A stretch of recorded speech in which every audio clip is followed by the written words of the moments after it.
పోవాలి అని చెప్పి ఇవాళ వచ్చి చేస్తూ ఉన్నారు. ఇది ఇప్పటి మటుకు కూడా ఈ ప్రీ మనీ లాండరింగ్ కేసులో ఇప్పటి మటుకు ఏ లేడీని కూడా అరెస్ట్ చేయలేదు. ఇది ఫస్ట్ టైం కవిత గారిని చేస్తూ ఉన్నారు. అంటే తెలంగాణ గొంతుకగా కేసీఆర్ ఉన్నాడు, ఈ ఒక్క కేసీఆర్ని పక్కన పెట్టేస్తే తెలంగాణ గొంతుక పోతుంది అన్న రాజకీయ దురుద్దేశంతో మరి టీఆర్ఎస్ పార్టీని కేసీఆర్ని లేకుండా చేయాలని చెప్పి ఉద్దేశంతో వాళ్ళ కేసీఆర్ గారి బిడ్డ మీద ఇటువంటి అక్రమమైన కేసులు బనాయించి కేంద్ర ప్రభుత్వం ముందుకు పోతా ఉన్నది. తప్పకుండా దీన్ని తప్పకుండా బీజేపీ పెరుగుతుందా లేదా తెలియదు. బీఆర్ఎస్ డౌన్ అయితే తెలంగాణ గొంతుక ఉండదని,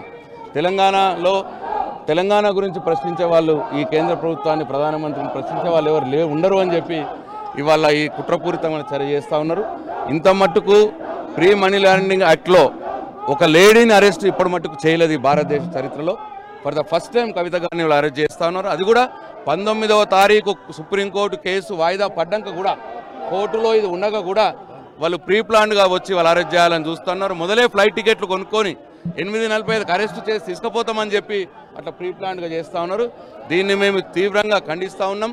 తప్పకుండా అటు రాజకీయంగా ప్రజాక్షేత్రంలో ఎదుర్కొంటాం, ఇటు చట్టపరంగా కోర్టుల్లో కూడా దీనికి పోరాడేందుకు మేము సిద్ధంగా ఉన్నాం.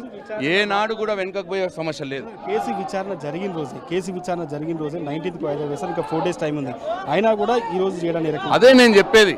సుప్రీంకోర్టులో కేసు ఉండగా 19వ తారీఖు వాయిదా పడాక కూడా, అంటే కేసు కూడా ఏంటంటే ప్రీ ఎమ్మెల్యే యాక్ట్లో అరెస్ట్ చేయకూడదు ఒక లేడీని అని కేసు. ఆ కేసు ఇవాళ పెండింగ్లో ఉండగా, సుప్రీంకోర్టులో 19వ తారీఖు రానుండగా ఇవాళ వచ్చి అరెస్ట్ చేస్తూ ఉన్నారు.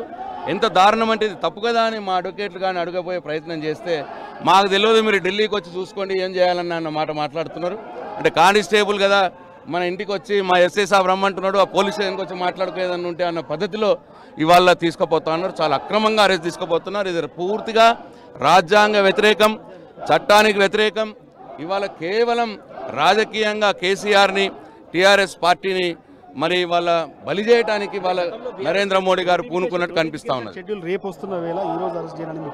అదే చెప్తున్నాను కదా, ఈ పార్లమెంట్ ఎన్నికల్లో మరి టీఆర్ఎస్ పార్టీ నాయకులు భయభ్రాంతులు చేయడానికో కేసీఆర్ గారిని కూడా భయపెట్టడానికో ఏదో ఒక విఫల ప్రయత్నం చేస్తూ ఉన్నారు.